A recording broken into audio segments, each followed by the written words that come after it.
Hello and welcome back to Gardening Tips and Allotment Advice, hosted by Gardening with Ben. If you've not listened to my main podcast channel called Gardening with Ben, have a listen to that because there's over 140 episodes to listen to on there. The link is in the description of this podcast, so you can just listen to it, obviously after this one. But this podcast is all about sharing handy hints and handy tips and talking about a different topic each episode. So today we're going to be talking about one thing to look into when you are starting a plot off on the allotment. Now, one thing you need to look at if you're getting an allotment is water. Water. And why do you need to look for water? Because if you have a hot summer, which we did have a few years ago, you will understand how much water you need on your allotment to water your plants.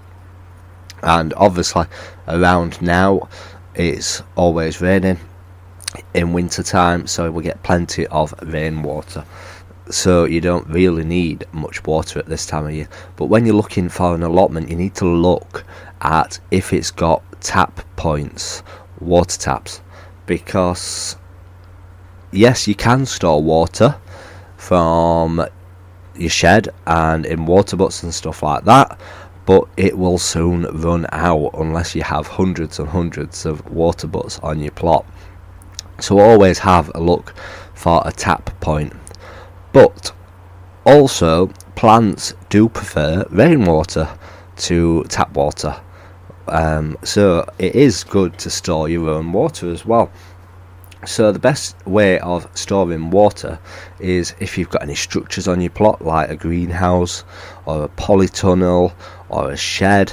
You can go around and find a company that may be a guttering company who will be taking down old gutters from properties, and more often than not they're going to have to take them to the tip and pay to get them disposed of, so they'll often give stuff away for free. So try and find a guttering company and have a look around and see if they'll give you some guttering. And there's no harm in putting guttering around your shed and greenhouse to collect all the water and store them in water butts. Now, water butts, you can get them pretty cheap. You can get them online, and councils often have water butts available at great costs because they encourage saving water to save having high water bills, etc, etc. So have a look into your council to see if you can get cheap water butts. Also, on our allotment site, the council gave us a load of old wheelie bins. They may just have been chipped, or they just may be damaged, or they may have no lids on them, but the wheelie bins are fantastic for storing water in. Now, I've got about 6 of these on my plot, and I collect as much water as possible, obviously in the winter from the rain, and they'll see me through winter because the council turn our water off on site over the winter so that the pipes don't freeze and burst.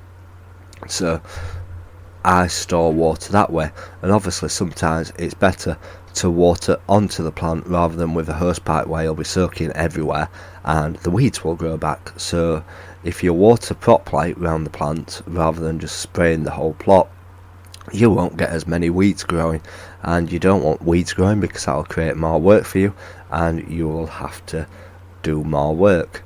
So if you water considerably around the plant, you will be looking after yourself at the same time.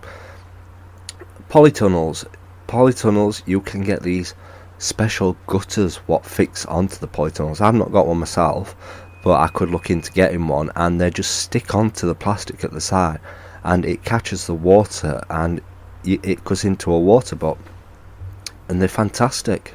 And there's a good old fashioned method what a lot of old allotment people used to use are bathtubs. If you know anyone that's working in a kitchen business or in a bathroom business, find them out, phone them up and ask them if they've got any free baths. Again, they won't have to pay for them to dispose of. You could take them and store water on your allotments in the baths as well. to use on your plants. So get saving water, try and use rainwater wherever possible, and your plants will prefer that, and they'll thank you for it, and they'll hopefully produce you some fantastic produce as well. So that's today's episode, talking about saving rainwater. So thanks for listening. Do click that subscribe button if it's the first time you've listened to this podcast, so then you'll get notified when new episodes are uploaded. Until next time, remember, keep smiling, keep gardening, and keep listening to Gardening with Ben's podcasts.